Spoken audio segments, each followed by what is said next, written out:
Good evening. Today is Sunday, February 26th, and this will post about 8 o'clock.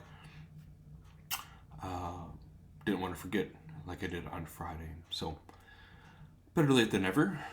This will be from The Way, the Furrow, and the Forge. I should say the Furrow, right? The Forge, the last one. Anyway, so I should tell just a little bit about this. These statements, they were things that St. Josemir wrote more along the lines in the first person, and to help him. And so over a period of time, they became known, and he wrote them again, kind of in the third person, or maybe the second person. Third person is when we talk about ourselves. But yeah, the second person, so more directed towards us. And sometimes they're blunt. Sometimes they are not very sugar-coated, but sometimes that's very good. We need to hear it directly and succinctly as well. So this is from The Forge, and I'll put a link in the video description on YouTube for you to find that later on. So this is point 774. Reads, "I carry a little crucifix," wrote a friend.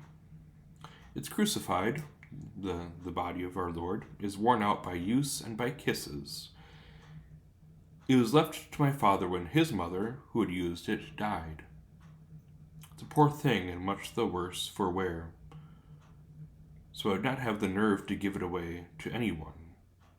That's why when I see it, my love for the cross will grow."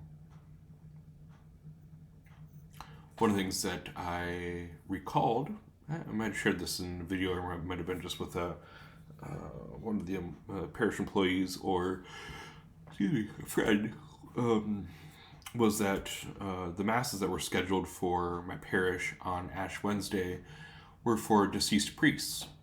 And I made the remark to her, or to this person, I think it was one of my parish employees, imagine, how many, just try to imagine how many times that priest imposed ashes on people's foreheads, over the period of 40, 50 years of priesthood. And, that motion and those words maybe becoming a little routine or a little rote. But, when we gaze upon our Lord, and there's crucifixes that are tame. I don't know if that's the right word for it. There's some that are more graphic, we might say.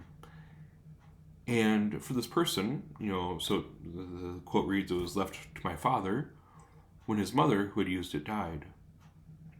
So it's been through 2 generations, because this person says, "I carry a little crucifix."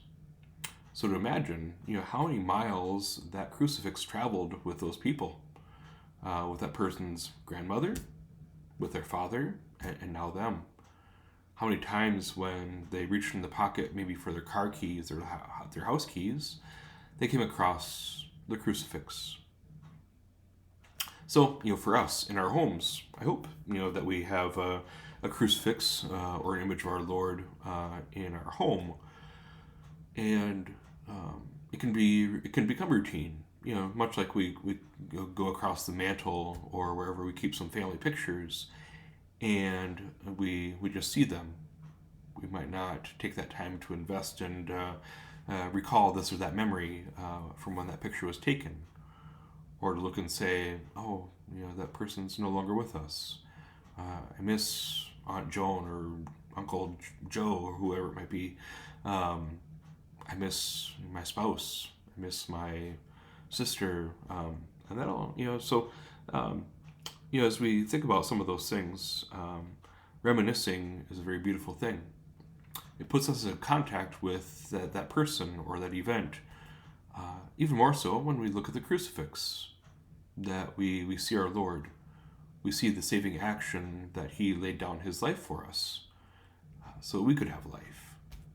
So I hope that this first few days of Lent have been good for you. And I'll read this phrase, this quote one last time, just for your,